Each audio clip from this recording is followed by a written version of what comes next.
আসসালামু আলাইকুম ওয়া রাহমাতুল্লাহ।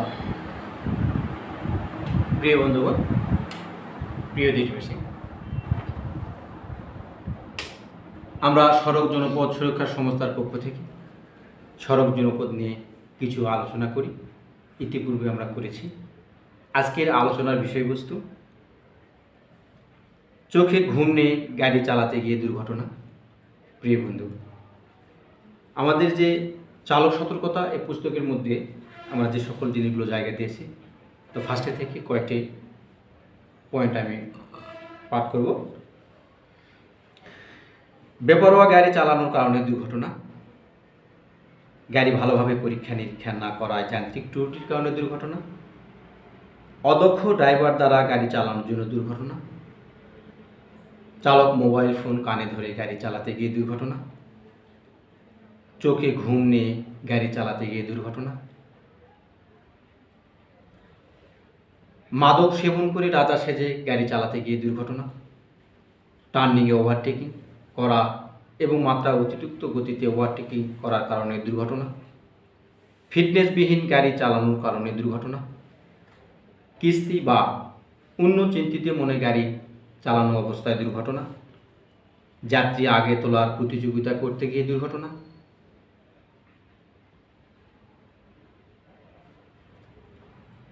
মাত্রা অতিরিক্ত বেগে গাড়ি চালানো এবং ওভারলোড অতিলোভের কারণে দুর্ঘটনা।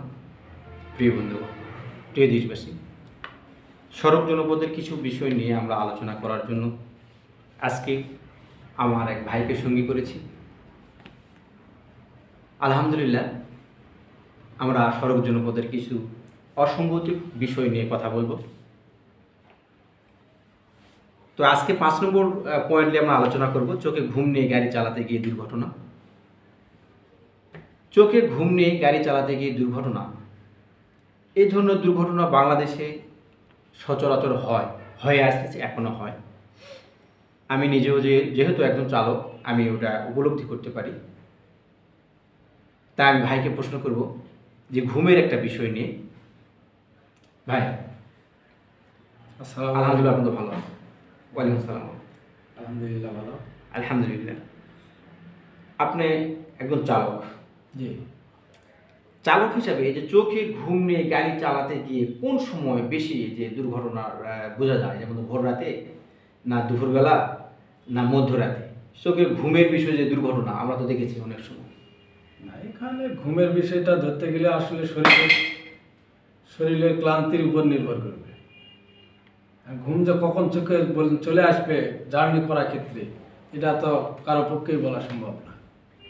শুধুমাত্র একটা জিনিস লক্ষ্য রাখতে হবে, শারীরিক সুস্থতা এবং বিশ্রামের কিছু প্রয়োজন আছে। আমরা এক নাগারে মনে করেন ধরেন 12 ঘন্টা, 14 ঘন্টা, 16 ঘন্টা গাড়ি চালাচ্ছি জার্নি, একটা না। আমাদের তো অত তো শরীরে তো সহ্য করতে পারবে না, ক্লান্তি তো আসে যাবে।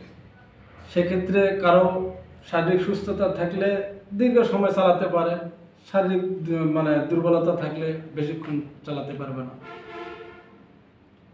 তখন ঘুম এসে যাবে, তখন চোখে ঘুম তো আসতেই পারে। কিন্তু অনেক সময় দেখা যায় যে ঘুম নিয়েও গাড়ি চালাতে হয় বিভিন্ন প্রেক্ষাপট কারণ নেই।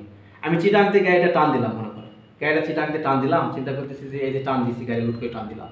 তো অনেক সময় চিন্তা করতে হয় যে টাঙ্গাইল মোড়ে সার্জেন্ট বসবে সকালবেলা যদি এই যে 8টা যদি বাজে, টাঙ্গাইল মোড়ে যদি সার্জেন্ট বসে, তো ওখানে কাগজ দেখাও, এই দেখাও, তা দেখাও, মামলা খাও, বিভিন্ন যে একটা বিরক্তজনক বিষয় লেগে আমরা ড্রাইভাররা চোখে ঘুমলে গাড়ি চালাই, যে আমরা টাঙ্গাইল পাড়ায় লেঙ্গা যায় ঘুমাবো। এই যে এটা ঘুমের একটা বিষয়, এভাবেগুলো আমরা অনেক সময় দুর্ঘটনা কবলে পড়ি।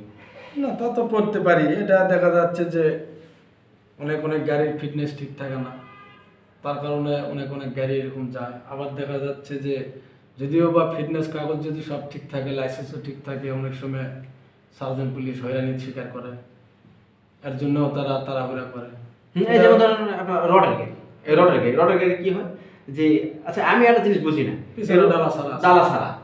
ডালা ছাড়া কেন? যে রড কোম্পানি 40 ফিট রড 20 ফিটের মধ্যে ভাঁজ দিছে, যার জন্য 20 ফিট কিংবা 19 ফিটের গাড়িগুলো এগুলাকে ডালা খুলতে হয়। আর বাংলাদেশে গেলে 19 ফিটের গাড়ির সংখ্যা বেশি, তো তারা লোড নিলে ডালা খুলে যেতে হয়। এটা যদি গাড়িগুলোকে না আটকে, এই কাজটা যদি প্রশাসন যায় যে গোড়ায় করতো, কোম্পানি যায় যে বলতো যে 36 ফুট ভাঁজ দেও, হ্যাঁ, তাহলে সবগুলো গাড়ি ডালা খোলা লেজা লাগবে না, তাহলে গেলে পুলিশে হইরানির মধ্যে পড়া লাগবে না। এই রডের গাড়িগুলো বিশেষ করে বেশি টানে, টাঙ্গাইলে ওখানে গেলেই সকালবেলা ডালা খোলা দেখলে মামলা দিবে। এই যে ঘুমের বিষয় নিয়ে, ঘুম আমাদেরকে বিরাট এটা মানে যে ঝুঁকির মধ্যে ফেলে দেয় কখনো কখনো, মানে যে যখন ঘুম আসে, ঘুমন্ত অবস্থা যখন আমরা গাড়ি চালাই। ঘুম এমন একটা জিনিস, ঘুম মানে মৃত্যু। ঘুম মানে আর মৃত্যু তো এইভাবে, আমি একটা মানুষ গাড়ি চালাচ্ছি, কোন সময় আমার চোখে ঘুম চলে আসে আমি নিজেও তো করতে পারি না। তাহলে সেক্ষেত্রে আমি জোরে যাচ্ছি না আস্তে যাচ্ছি, গাড়ির কি রকম গতি আছে তাও তো আমি বুঝতে পারবো না। যখন গাড়ি চালাতে চালাতে যখন ঘুম ধরে তখন শরীরের স্থিরতা আসে, মনে হয় যে নিঝুম হয়ে গেল মানুষের শরীরে। আমি নিজে এটা ফেস করছি। আমি অনেক সময় ঘুম আমাকে ধরতো, মানে যে পাশে থেকে আমার ভাই বারবার বলতো যে ভাই সাইড করে ঘুমান, অনেক সময় আমি ঘুমলে গাড়ি চালাইছি। এই জন্য যে শরীর যে দিন দেখা যাচ্ছে যে আপনার ফিট না, একেবারে টোটালি ফিট না। বলে কি জন্য ফিট না, যে এক রাতের ঘুম জাগা আছে, আবার এক রাতের ঘুম জাগে আবার আসতেছি, ওই রাতের ঘুম জাগাটা বলে আমি কভার করিনি, যার জন্য আমি শরীরটা আনফিট হয়ে গেছি। কারণ আমাদের এই যে ড্রাইভার বাংলাদেশের, বিশেষ করে আমি দেখতেছি যে আপনার দিকে গাড়ি চালাচ্ছেন, আমি গাড়ি চালাচ্ছি, এই একটা বিষয় যে ঘুম জেগে চিটাং যায়, আবার ওই দিনে যদি চিটাং যায় ঘুম জাগে, দেখা যায় টিপ যদি পায়, আবার হয়তো কিছুক্ষণ সময় ঘুম পাড়ার সময় কালাম না, আবার লোড করলে আসছে ঘুম জাগা অবস্থা হয়, তাই না? এই জিনিসটা আমাদেরকে 24 ঘন্টা ডিউটি করতে হয়। এই জিনিসটাকে যদি আমরা কন্ট্রোল করতে পারি, হয়তো বা এই ঘুমের যে একটা বিষয় আছে, ঘুম নিয়ে দুর্ঘটনাটা হয়তো বা অনেকটা কমে আসবে, তাই না? এটা আমাদের ড্রাইভারদের সজাগ থাকতে হবে, যেহেতু ঘুম জিনিসটা খারাপ। আমরা এক রাত ঘুম জাগে চলে গেলাম, পরের রাত্রে আসার টাইমে হয়তো বা দেখা যাচ্ছে যে লোড করে বের হয়ে হোক আর যে কোনো অবস্থায় থাকতো, সর্বনিম্ন 3 ঘন্টা ঘুম পাড়তে হবে। শরীরটাকে ঝরঝরা করতে হবে, ঘুম পাড়তে হবে, তার শারীরিক সুস্থতার জন্য গোসল সারতে হবে, তা নয়তো তো শরীরে ক্লান্তি তো যাবে না। যেহেতু ঘুম জাগা শরীর, গোসল না করলে শরীরের মধ্যে আবার ক্লান্তি, এতে আবার দেখা যাচ্ছে যে আমাদের মহাজনের উপর চাপ হয়ে যায় বেশি, মহাজনেরা চাপ দেয় আমাদের উপর বেশি। কেন? যে কিস্তির গাড়ি, যেমন ধরেন কিস্তির গাড়ি আছে, অনেকে কি হয়েছে তাড়াতাড়ি কালকে লোড করেছে, আর সকালবেলা আসে মাল পুষবে, আবার টিপ ধরবে, আবার আমাদের যাতে হবে। দেখেন এখানে আরেকটা বিষয় দেখেন যে তাড়াহুড়া করতেছে, চিটাং গাড়ি লোড হয়েছে, আর কালকে কিন্তু মাল ধরা আছে, ও টানে আসতেছে, আবার মনে করেন যে গাড়ি লোড করে আবার পরের রাতে যাতে হচ্ছে, মানে একই ড্রাইভার। তাহলে সেক্ষেত্রে কি করবে? দুর্ঘটনা তো এইভাবে ঘটে, এইভাবেই তো আমাদের অসচেতনতা, এটা একটা অনিয়ম। ওইটা আপনাকে একটা ড্রাইভার কত ঘন্টা চোখ চায় থাকতে পারে? ওর তো ঘুমে আসতে হবে না, অটোমেটিক ওর চোখের যে এটা তো একটা ঝাপ, ওটা যখন ওর টাইম হয়ে যাবে ওর এমনিতেই নেমে যাবে। না, প্রত্যেকটা মানুষের ঘুমাতে হবে। এটাকেই তো বলে হলো শরীরের একটা ঘুম হলো শরীরের একটা ওষুধ। মানে যে ব্যক্তি ঘুমালো, নিয়মিত ঘুমালো, তার শরীর সুস্থ থাকে। আর ঘুম যদি মানে যে আপনি না পারেন, সেক্ষেত্রে তো শরীরটা করা হয়ে যাবে, আর অটোমেটিকলি দেখবেন যে ঘুম না শুলেও আসবে এক সময়। তো ওই সময় তো দুর্ঘটনা ঘটবে। আমি শুইনি, অথচ গাড়ি চালাচ্ছি, ঘুম ধরে গেল। কিন্তু হ্যাঁ, এই জায়গাটা আমরা খুবই ভয়ানক অবস্থা আছে কিস্তির গাড়িগুলোর জন্য। আমি যেটা দেখতেছি, এই যে কিস্তির গাড়িগুলা মানে এখন তো টিপ কম হচ্ছে, তারপরে ভাড়া নেয়, ওভারলোডের জন্য এখন মার্কেট খারাপ, দেশের ভাবগতি খারাপ, তারপরে ওভারলোড মাল। আমাদের তো মনে করেন যে গাড়ির যে ব্যবসাটা আগে ছিল সেই ব্যবসাটা নাই, তেলের দাম বাড়ার পরে তো আমাদের ওভার মাল টানতে হচ্ছে, কিন্তু ভাড়া তো ওঠে না। আপনারা হিসাব করে দেখেন যে বাসের বিষয়টা, যখন তেলের দাম 2 টাকা, 1 টাকা, 5 টাকা বাড়ে, তখন তাদের ভাড়া পার কিলোমিটারের উপর 10 পয়সা, 20 পয়সা, 50 পয়সা, 2 টাকা পর্যন্ত বেড়ে যায় কিলোমিটারের উপর। আমাদের ক্ষেত্রে তো আমাদের কোনো সংস্থা নেই না। যখন তেলের দাম কম ছিল তখন ভাড়া বেশি, যখন তেলের দাম কম ছিল সেই সময় ভাড়া বেশি ছিল, তেলের দাম সেই সময় টায়ারের দাম কম ছিল, যান্ত্রিক পার্টসপাতির দাম কম ছিল। এখন সবকিছুর এই যে ডলার সংকট দেখায় সব বাড়তে আজকে আকাশ ছোঁয়া অবস্থা, পার্টসের দাম বাড়ে। তাহলে গাড়িওয়ালাগুলা কি করবে? তাদের তো কিস্তি আছে, একটা গাড়ি মাসে কিস্তি দিতে হয় 60 থেকে 70 হাজার টাকা, আর পার মাসে মনে করেন চাকা, মেনটেন্যান্স, ড্রাইভার, হেল্পার সব মিটে আপনার 30-40 হাজার টাকা খরচ আছে। আপনার মাসে ফেলা লাগবে 1,10,000 টাকা, সেখানে মাসে ক্যাশ আছে না 60,000 টাকা। এখানে মহাজনরা কি করবে? ড্রাইভারের উপর চাপ দিব না তো তারা কি করবে? এখন ওভারলোডই হোক, হ্যাঁ আপনার 20 টনের জায়গা 25 টন হোক কিংবা 28 টন হোক, সে টানতেছে।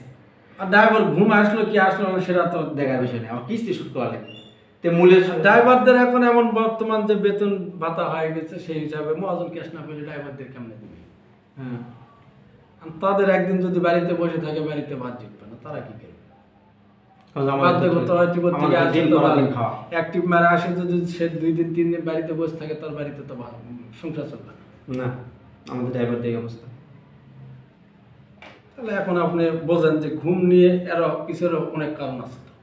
তো প্রিয় বন্ধুগণ, প্রিয় দেশবাসী, আজকে আমরা ঘুম নিয়ে আলোচনা করলাম। ঘুম কখনো কখনো গন্তব্যস্থানে পৌঁছার পূর্বেই চির ঘুমের দেশের বার্তা বয়ে আনতে পারে।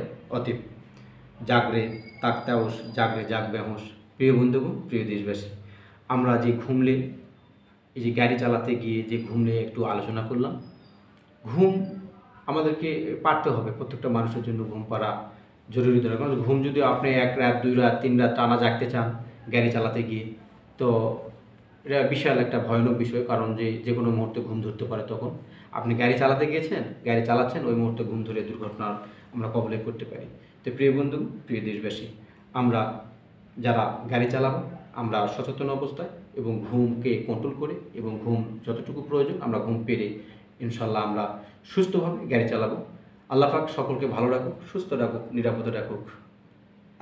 আজকে এই পর্যন্ত। আসসালামু আলাইকুম ওয়া রাহমাতুল্লাহ।